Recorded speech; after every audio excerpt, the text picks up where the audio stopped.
Robert F. Kennedy cares more about human beings and health and the environment than anybody. I'm going to let him go wild on health. I'm going to let him go wild on the food. I'm going to let him go wild on medicines. When my uncle was president, about 3.4% of kids had chronic disease, and we spent zero on chronic disease. Today, 60% of our kids do. And we're spending $4.3 trillion, and it's bankrupting our country. I have great concerns for someone who has shown complete disregard for public health.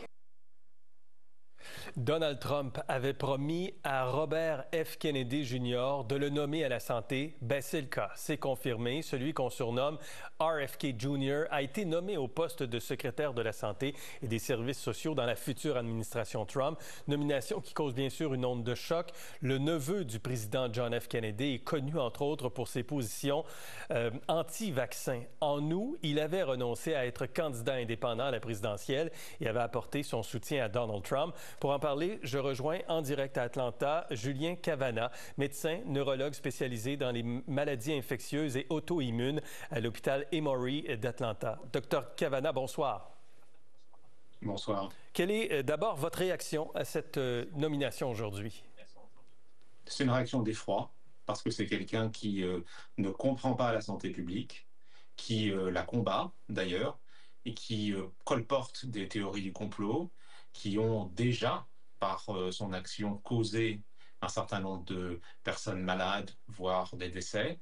Et donc, il se retrouve à la tête maintenant d'un portefeuille de plusieurs agences de santé, près d'une douzaine, mais 3 principales, le CDC, qui est donc sur le même campus que l'Université Emory à Atlanta, qui donne le là sur les recommandations en maladies infectieuses et sur d'autres sujets de santé publique, la FDA, qui donne les recommandations de mise sur le marché pour les médicaments, sur les standards dans l'agroalimentaire, et le NIH, qui est les instituts de santé nationaux, qui est le bras armé du financement de la recherche publique aux États-Unis. Et donc, si l'influence de M. Kennedy se révèle sur ces agences, on va à la catastrophe. Et d'ailleurs, les dirigeants de ces différentes agences relèvent du président Trump. Donc, on imagine que sous la recommandation de M. Kennedy, on pourrait se retrouver avec des personnes avec le même profil, en quelque sorte?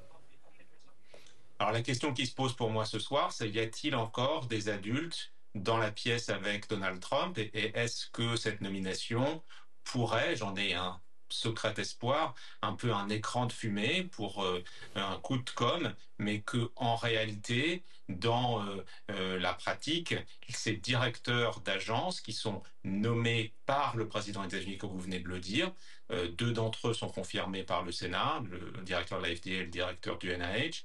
Le directeur du CDC est nommé à la discrétion totale du président des États-Unis. Pourrait-il qu'il y ait des gens raisonnables qui viennent suppléer à M. Kennedy, qui serait dans une situation de ministère de la parole? Nous le verrons, mais la réalité est que le secrétaire à la santé a pouvoir sur ces agences, et notamment le pouvoir de défaire des recommandations qu'elle pourrait fournir. Donc on voit dans quelle situation de précarité pour la science on se retrouve ce soir. Est-ce que vous vous attendez à ce que le Sénat, qui est à majorité républicaine, confirme sa nomination à M. Kennedy?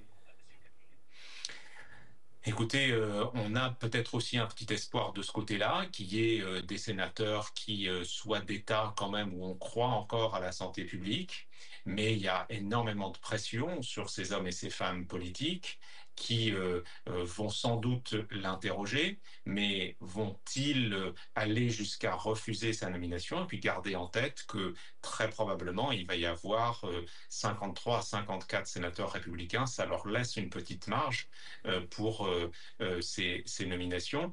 Je crois qu'il va y avoir des interrogations, mais je pense que malheureusement, M. Kennedy sera confirmé dans son rôle de secrétaire à la santé. M. Kennedy a propagé, vous l'avez dit, beaucoup de théories du complot sur les vaccins contre la COVID-19. Il réclame aussi l'arrêt de l'ajout de fluor dans l'eau courante.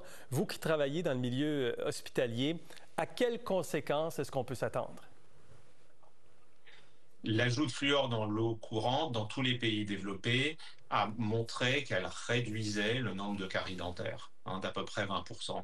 Donc si on retire le fluor de l'eau courante dans un pays, on peut s'attendre mécaniquement lorsqu'il y ait une baisse de la qualité de la santé bucco-dentaire, en particulier des enfants, et donc avec une augmentation du nombre de caries, d'infections dentaires, etc.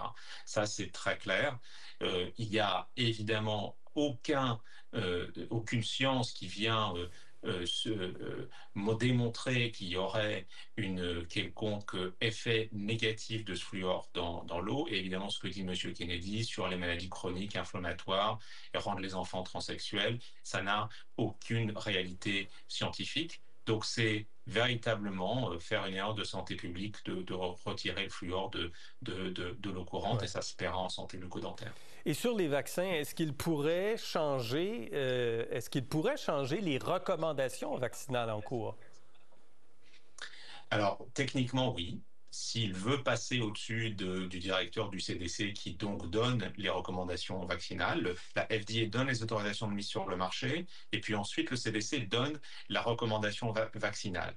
Alors, si la FDA continue d'autoriser les vaccins, bon, on ose espérer quand même que les vaccins classiques ne verraient pas leur autorisation de mise sur le marché retirée, mais en revanche, on pourrait très bien imaginer que le CDC vienne changer les recommandations vaccinales qui sont utilisées évidemment par les agences de santé publique locales au niveau des États, mais aussi par les assureurs pour décider quels vaccins sont remboursés et lesquels ne le sont pas.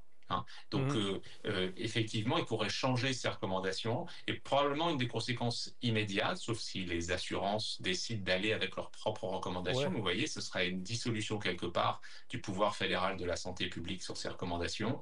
On pourrait imaginer qu'un certain nombre d'Américains se retrouvent avec des difficultés d'accès ou avec des difficultés de financement de ces vaccins en particulier. Est-ce que vous voyez quelque part des garde-fous qui vont continuer d'exister pour protéger les agences de santé et pour protéger les Américains? Alors, ce soir, c'est un peu quasiment avec un peu de cynisme dans le cœur que je vous dis ça, mais il y a un espoir du côté de l'industrie pharmaceutique qui va sans doute voir que de décrédibiliser ces agences de santé, que de potentiellement changer les recommandations en santé sur les traitements qui fonctionnent, vont peut-être quand même se rapprocher de la Maison-Blanche, du président élu Trump, de sa future directrice du cabinet Suzy Wiles, qui est très familière d'un certain nombre de secteurs industriels.